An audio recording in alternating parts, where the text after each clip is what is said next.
We are continuing on with Chapter 4 today. We're moving on to Section 2. If you remember, the title of Chapter 4 is Communities and Ecosystems. So the title of this section is What Shapes an Ecosystem. So we're just going to look at, basically this means is what makes an ecosystem what it is. What are the things that kind of help form it to make it is what it is. So our first two new words that we're going to have to learn here are biotic and abiotic factors. And it says that ecosystems are influenced by a combination of biological and physical factors. So another way that we could say that, biological, bio means life, so it means living. So biological could be living factors, and physical factors could be non-living factors. And so the biological influences on organisms within ecosystem are called biotic factors. So again, biological, biotic, so living. These are basically, if you wanted to kind of break it down to even simpler, it could just be all the living things, which is what the next line says.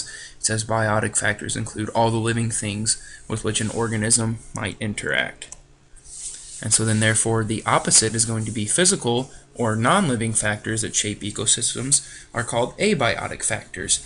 And abiotic factors can include things like temperature, precipitation, humidity, wind, nutrient availability, soil type, and sunlight. So all of those are non-living factors, whereas if we look up here, again, biotic factors, living factors would include things like other organisms, like plants, animals, bacteria, things like that, and all of these things would be the non-living factors that could affect an ecosystem.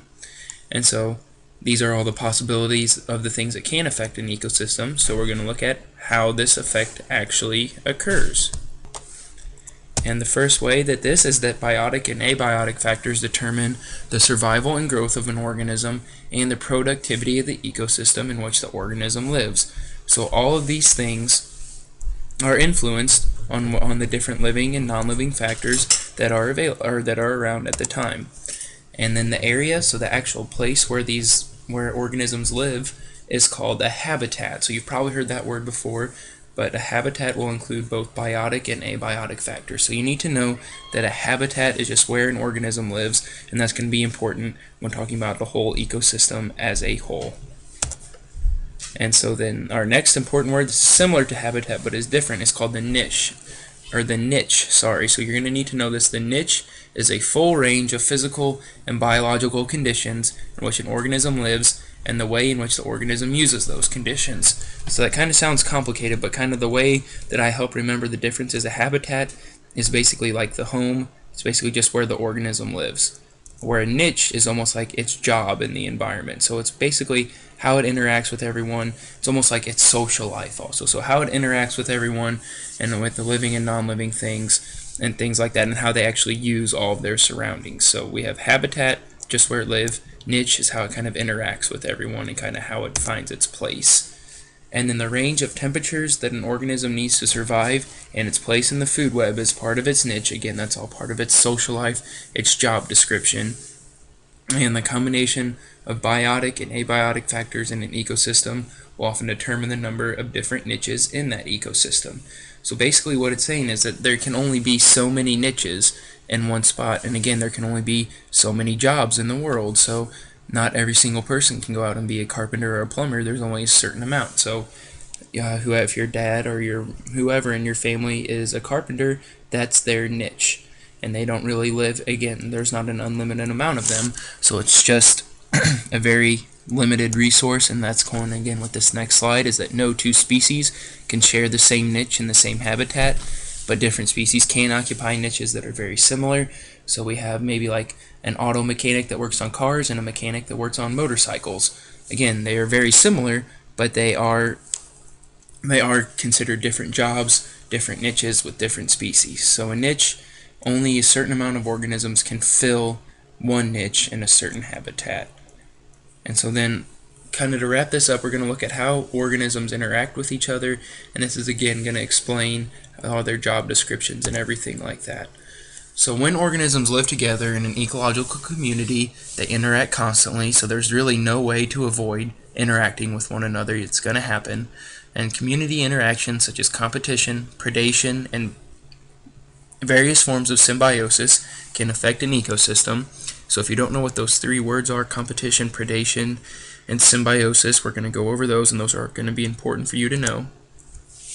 So competition occurs when organisms of the same or different species attempt to use an ecological resource in the same place at the same time. So we've all been in competitions before, just trying to beat out an opponent. And then a resource is just any necessity of life, such as water, nutrients, light, food, or space. So basically, in competition in nature, organisms are constantly fighting for those various things in order to survive. And direct competition in nature often results in a winner and a loser, with the losing organism failing to survive. So if you think about it, we have it pretty easy. If we lose a basketball game, we just get to go home, we get a mark in the loss column. If a squirrel loses its competition out in nature for food, it's not going to make it, it's not going to survive. And there's a principle that kind of goes along with this. It's called the competitive exclusion principle, and this will state that no two species can occupy the same niche in the same habitat at the same time. Again, if two squirrels are trying to live in the exact same place, one of them is going to die out because the other one's going to take all the food, and again, there's only a certain amount for them to survive. So that there is a whole principle that states that no two species can occupy the same niche in the same habitat at the same time. And then this is kind of an example of how this doesn't have, why this doesn't happen. So it says the distribution of these warblers avoids direct competition because each species feeds in different part of the tree. So these warblers are all very similar, but they're able to keep out of each other's hair, and they're both able to survive because they live in a different part of the tree. So our next one, predation, and this is an interaction in which one organism captures and feeds on another organism. So predator and prey, so that's kind of what the next thing is. The organism that does the killing and eating is called the predator, and the food organism is the prey. So a wolf would be a predator, and the elk or caribou that it's trying to take down is the prey.